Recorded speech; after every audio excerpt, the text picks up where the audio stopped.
Hello everybody, welcome back to my channel and welcome if you're new. My name is Kristen. As you can see, I am in a new location.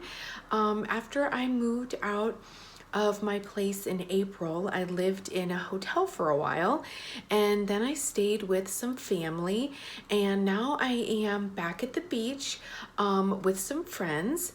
This is still a temporary situation, and if you can just hold space for me a little bit longer so that my highest timeline and my permanent spiritual home can manifest, I would greatly appreciate it. So today's video, I want to talk about the healing that is happening in the Twin Flame Collective. So the majority of my clients are on a twin flame journey. Now, everybody on a spiritual awakening journey is not on a twin flame journey, but everybody on a twin flame journey is on a spiritual journey. And I often notice a lot of similarities. Maybe the exact situation is different, but the themes of what the couples are healing are similar or exactly the same. So I want to start with the timeline adjustment that just happened at the 8-8 portal and how we were leading up to that timeline adjustment with all of the other energetic shifts that we had and planetary alignments. So I kept thinking over the last few months that the detox period was gonna end, and then it kept going and going and going. And what I mean by the detox period is all of the things in our life that weren't and aren't serving our union all start to fall away.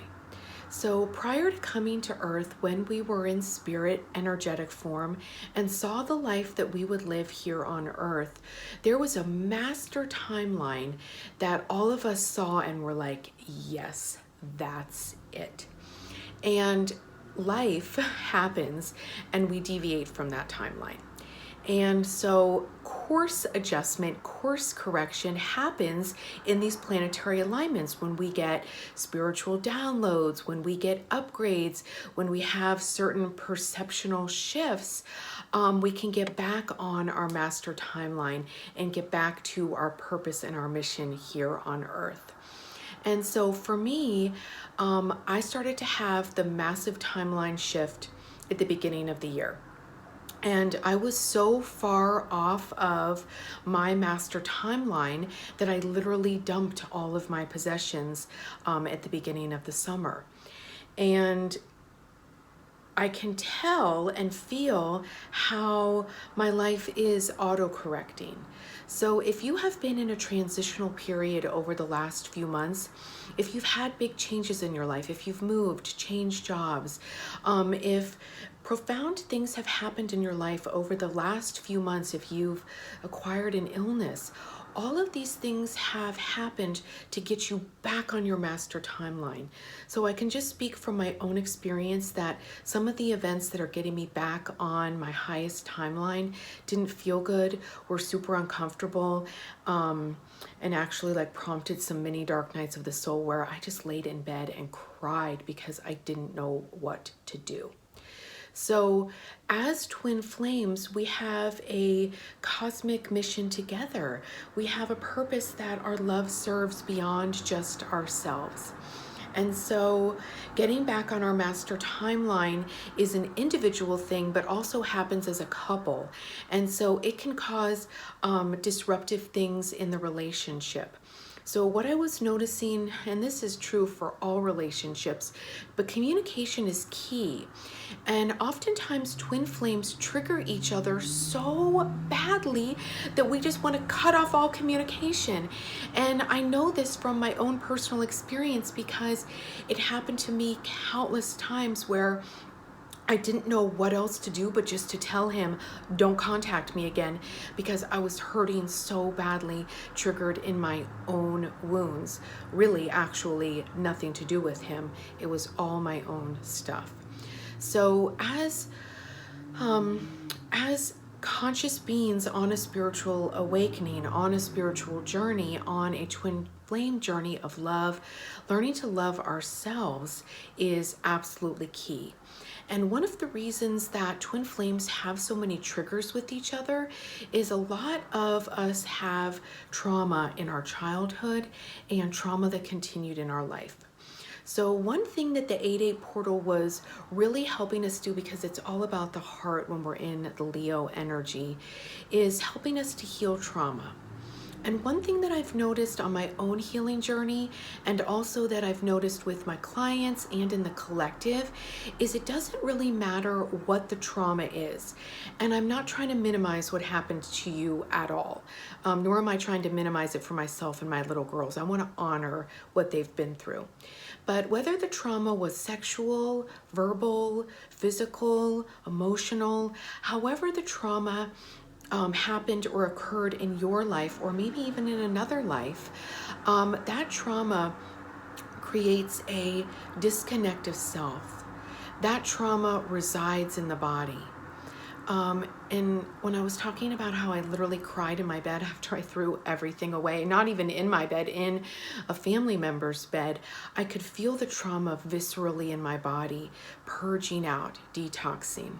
And like I said earlier in the video, we've been in this detox cycle that I kept expecting to end, but it has continued to purge and cleanse, like I said, so we can access our master timeline, so we can detox everything out that doesn't belong in the vibration of that timeline.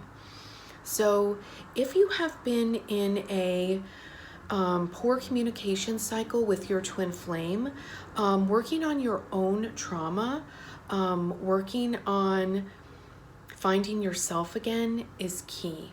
So that's how we heal trauma. Like I said, no matter what kind of trauma you've experienced, how it is healed is by finding you again, finding your spark again, living again.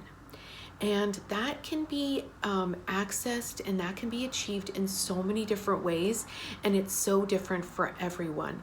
So some people might really need to exercise, yoga, Pilates, running, biking, surfing. Other people, maybe it's meditation and journaling and art. For others, it will be finding creative ways to express yourself that are unique to you. And however you experience joy, what joy is for you is the pathway to healing trauma and a way to establish better communication with your twin. And if you have cut your twin off, or your twin has cut you off, I invite you to take a look at that situation from a heart-based perspective. I could really beat myself up for blocking him, telling him not to call me, all of those reactionary and self-protective things that I did. But that doesn't actually heal anything when I beat myself up. But when I can understand why I was coming from that place and then work on healing that, I'm not coming from that triggered place anymore. And we can heal past our triggers and our trauma. And we can establish healthy boundaries with our twin and with the people around us without completely severing communication. So sometimes it's okay to say, I need a break, and I need my space, but I just have seen the pain that the blocking energy creates, and it costs so much energy to block someone. It takes so much energy, your vital life force energy, to block someone. So I just invite you to ask yourself if that's the way you want to expend and release and use your energy. So all of these heart-based questions, these are all what's coming up at this 8-8 portal. The heart-based questions are, am I living my highest timeline? How is trauma affecting the way I am being triggered and or communicating with my twin flame? Have I found myself again? So the trauma isn't my story, but my story is actually how I got my groove back. So I hope this video served you, and I hope this assisted you to understand what is happening in the healing aspects of the Twin Flame Collective. And if you have been working on healing any of these things, if you've been getting back on your master timeline, if you've been working on communication with your twin, if you are healing your trauma, please feel free to share whatever you feel comfortable with below. I read all the comments and I hold space for you. And when we share, we help other people to let them know that they are not alone and that we are all in this together and we can support each other. So I'm sending everyone so much love. Namaste, everyone.